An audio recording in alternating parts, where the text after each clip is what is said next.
Praise the Lord. जय मसीह की।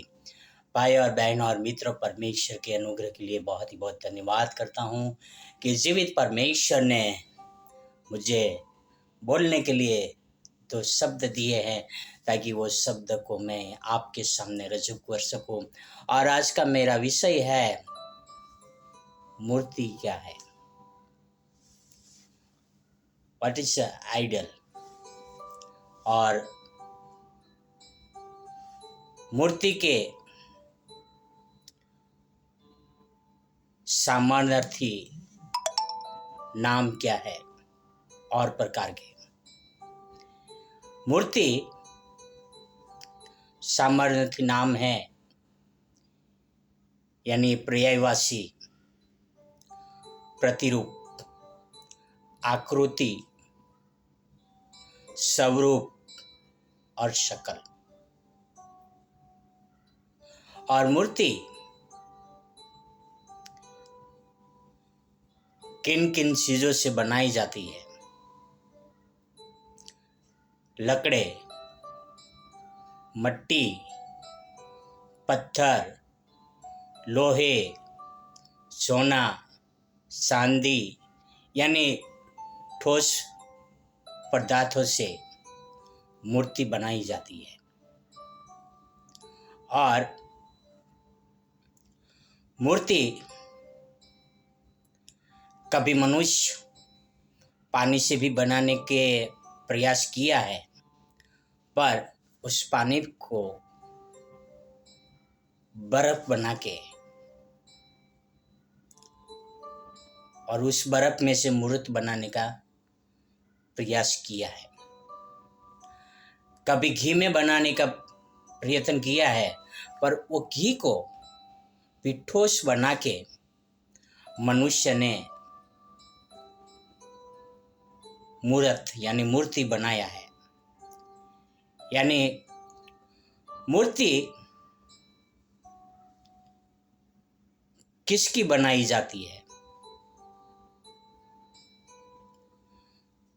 मूर्ति किसी की भी बनाई जाती है,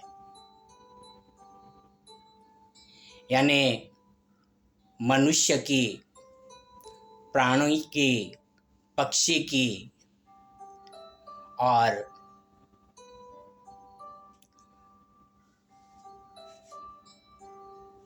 अलग अलग प्रकार की मूर्तियां बनाते हैं। और मूर्तियां भी दो प्रकार की है, एक जीवित मूर्ति और एक मरी हुई मूर्ति।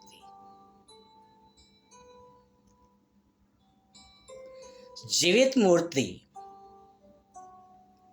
वह मनुष्य है जो जिंदा है। जीवित मूर्ति जो मनुष्य है और वो जिंदा है। और वो जीवित मूर्ति किसने बनाई? परमेश्वर ने। जीवित मूर्ति परमेश्वर ने बनाई है। वो मूर्ति क्या करती है? चलती है, फिरती है, बातें करती है और सोच सकती है, कपड़े पहन सकती है, नहा सकती है, क्योंकि वो जीवित मूर्ति है। और जीवित मूर्ति को परमेश्वर ने एक नथनों की श्वास डाला है। फिर भी परमेश्वर ने इस जीवित मूर्ति को भी कहा है। क्या कहा है? अब हम एक वचन पढ़ते हैं, उत्पत्ति में 3:19।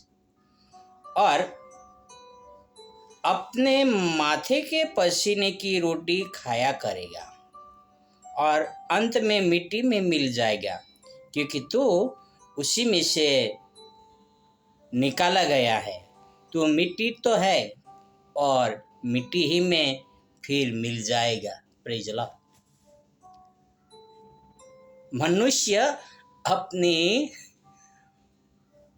पसीने के कमाई से खाया करेगा। मनुष्य अपने पसीने की कमाई से खाया करेगा और अंत में मिट्टी में मिल जाएगा, क्योंकि मनुष्य मिट्टी ही है। भाई और बहन और मित्रों, ये परमेश्वर की बनाई हुई मूर्ति है। क्या है? ये परमेश्वर का बनाया हुआ मूर्ति है। इसलिए ये मूर्ति क्या करती है?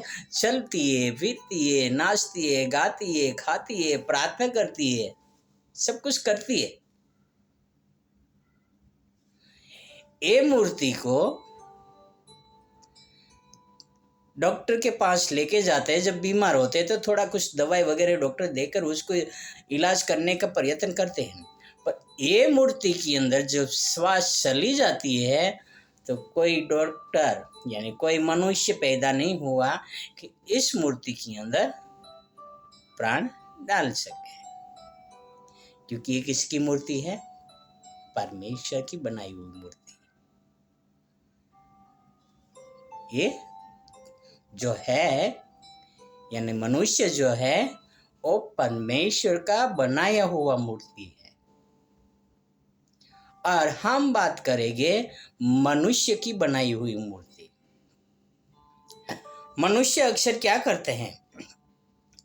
कोई महान व्यक्ति की मूर्ति बनाते हैं, कोई देवताओं की मूर्ति बनाते हैं, कोई पक्षियों की मूर्ति बनाते हैं, कोई प्राणी की मूर्ति बनाते हैं। और वो मूर्ति क्यों बनाते हैं? उसकी पूजा करने के लिए।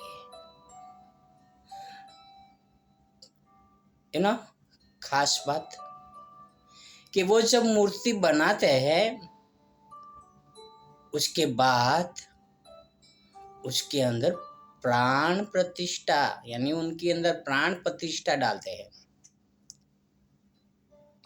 मूर्ति के अंदर क्या डालते हैं? प्राण डालते हैं, जो कि परमेश्वर ने मनुष्य के अंदर प्राण डाला है तो मनुष्य चल फिर सकता है, बातें कर सकता है। पर मनुष्य वो मूर्ति जो अपने हाथों से बनाते हैं और दूसरा मनुष्य आकर उसको क्या करते हैं? प्राण डालते हैं।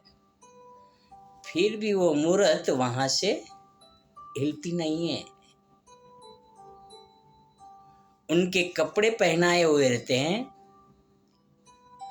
और उनके कपड़े खुद से बदले ही नहीं करते। हम करते हैं ना, हम अपने कपड़े बदली करते हैं क्योंकि हम परमेश्वर की मूर्त है। परमेश्वर ने वो हमें बुद्धि और ज्ञान दिया है। पर वो मनुष्य की बनाई हुई मूर्त है, वो खुद से कुछ नहीं कर सकती। इसीलिए एक बहुत ही सुंदर वाक्यांश पवित्र शास्त्र बाइबल में लिखा है।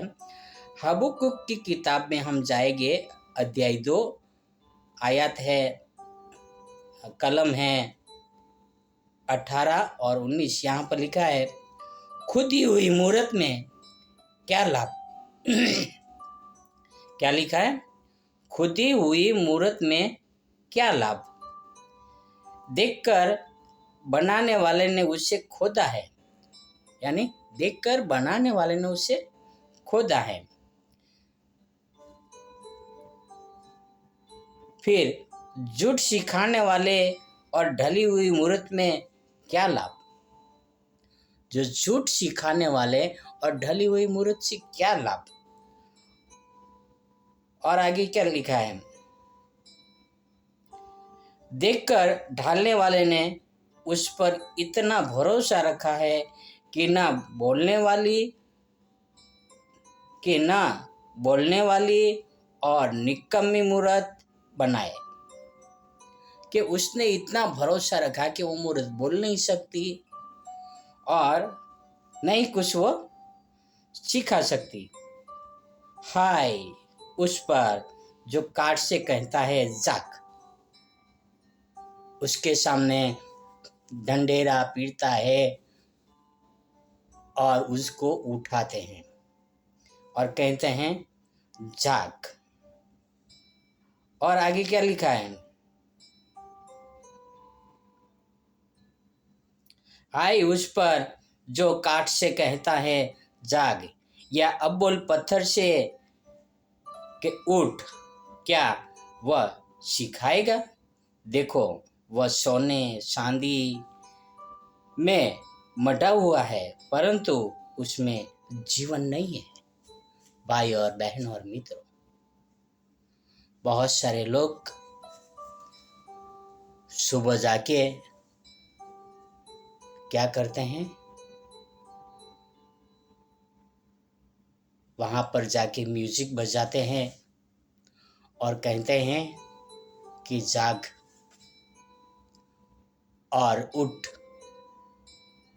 भाई और बहन और मित्रों, परमेश्वर काठ नहीं है, परमेश्वर कोई पत्थर नहीं है। परमेश्वर जो जीवित परमेश्वर जिसने आपको और मुझे बनाया है, वो कोई पत्थरों में नहीं रह सकता। मनुष्य की कारीगरी और कल्पना के अनुसार नहीं वो हो सकता, क्योंकि जीवित परमेश्वर है। अभी सोचिए कि परमेश्वर ने हमें मिट्टी से बनाया है और हमारी रचना की है। हम चलते हैं, फिरते हैं, बातें करते हैं, पर मनुष्य जो भी मूर्ति बनाते हैं, क्या वो चल फिर सकती है? क्या वो बातें कर सकती है? नहीं। आजकल रोबोट आया है। मैं पहले तो मनुष्य इस प्रकार की मूर्तियां बनाए करते हैं जो पत्थर, सोना, चांदी, हीरा, मोती।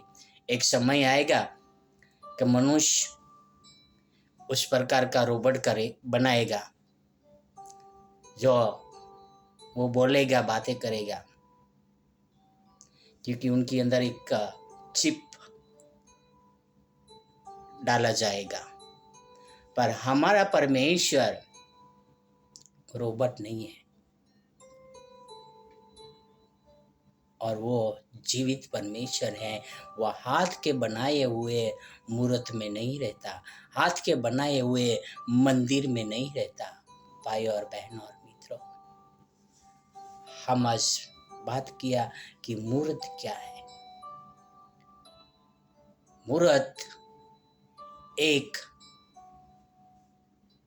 प्रतिरूप है, आकृति है, स्वरूप है, शकल है।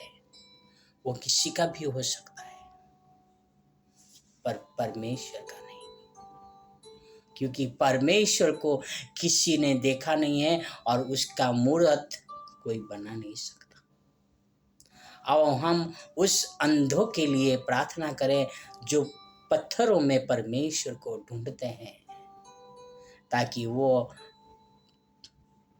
परमेश्वर की ओर मुड़े और परमेश्वर की ओर आए। आओ एक प्रार्थना करें। हे जीवित और पवित्र परमेश्वर पिता, धन्यवाद करता हूँ आपके वचनों के लिए, आपके प्रेम के लिए, आपके अनुग्रह के लिए। हे मेरे परमेश्वर पिता, कोई आप मनुष्य के बनाए हुए इमेज नहीं है पिता, कोई पत्थरों में रहने वाले परमेश्वर नहीं है पिता। स्वर्ग और पृथ्वी के स्वामी होकर पिता, आप हमारी देखभाल करते हैं पिता। कई बार हम आपको पिता उस अलग अलग अंदाजों में ढूंढा है पिता, हमें माफ़ करना पिता। पर हे मेरे महान परमेश्वर पिता, स्वर्ग और पृथ्वी के अधिकारी पिता, प्रार्थना आपसे विनती करता हूँ। बहुत सारे लोगों की आंखें बंद है पिता, सत्य को जानने के मौजूद भी आपसे भटक चुके हैं पिता। या आपसे प्रार्थना, आपसे विनती करता हूँ, ऐसे लोगों तक पहुँचने में आप हमें इस्तेमाल करें पिता। या आपसे प्रार्थना, आपसे विनती करता हूँ पिता। यह सारी प्रार्थना मेरे उद्धार करता राजाओं का राजा यीशु मसीह के नाम से करता हूँ। आमीन, आमीन, आमीन। God bless you. Have a wonderful